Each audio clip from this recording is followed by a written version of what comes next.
hapon mga katitik. Ayan.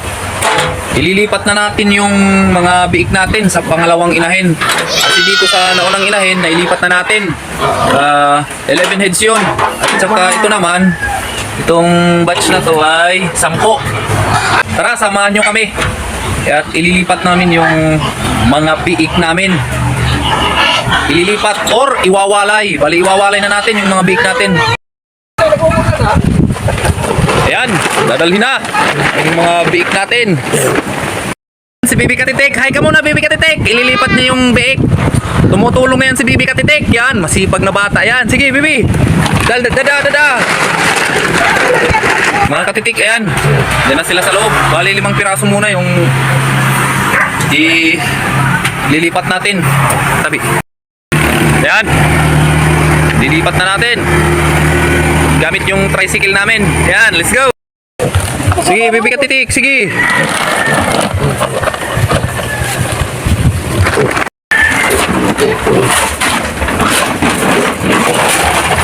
Yan, dahan-dahan lang yan. Binalabas sa sako. Yan. Yan mga katitik, 5 piraso na yan. Bali yung second batch yung another 5 na naman. Yan, let's go. Yan, last batch. Bibi Katitik, hello. 6, 7,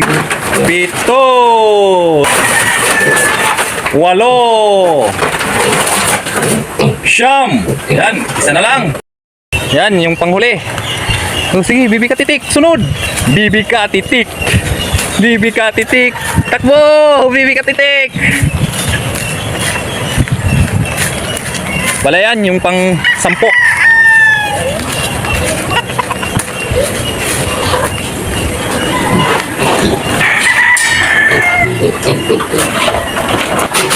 So ayan mga katitik, pang 10. Ayan. Matabait kayo dito at magpalakas. Sana Lord hindi magkasakit yung mga biik namin at lumaking malulusog. Ayan. Bali dito naman sa kabila. Mga katitik, ito yung first batch natin na 11 heads. Yan, medyo malaki-laki na sila compare dito. O yan, bali kawawalay pa lang. First day nila ngayon. Ayan, bali yung paglilipat namin mga katitik ay hapon para mas malamig yung panahon. Para mabawas-bawasan natin yung stress nila. Bali yan yung sistema namin. Either umaga or hapon naglilipat ng mga biik. So ayan mga katitik, yun yung tips natin sa paglilipat. Siguraduhin natin na malamig yung panahon pag maglipat. Tapos kumakain na sila ng maayos para hindi gaanong ma-stress yung mga biik natin. Ayan, bali ulitin ko, kailangan malamig yung panahon. Hindi gaanong mainit yung panahon paglipat, kaya hapon o umaga yung ina-advise namin, yung ginagawa namin dito. Tapos malakas ng kumain. Yan. So far ito, matagal na tong kumakain ng feeds. Kaya inano na namin, iwinalay kasi malalaki na. Pumapayat na yung inahin. Yan yung nagiging disadvantage kung masyado natin pinatatagalan dun sa inahin. Ayan mga katitik, dinalagyan natin ng tie wire dyan para hindi lumusot yung mga biik natin. Ayan, kasi ito maluwag, mga 4 inches, sayang lumusot yung biik natin. Kaya lalagyan natin muna ng tie wire para hindi sila makalabas, lalo na paggabi.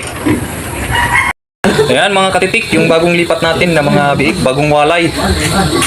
Bagong lipat at bagong walay ng mga biik. Ayan, 10 piraso yan mga katitik. Ayan ko. Naglagay na kami ng patibong para sa lamok. Ayan, katol yung ginagamit namin dito. Naubos na kasi yung namin, bunot.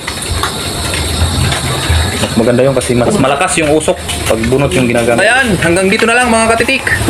Bye bye. Ayan.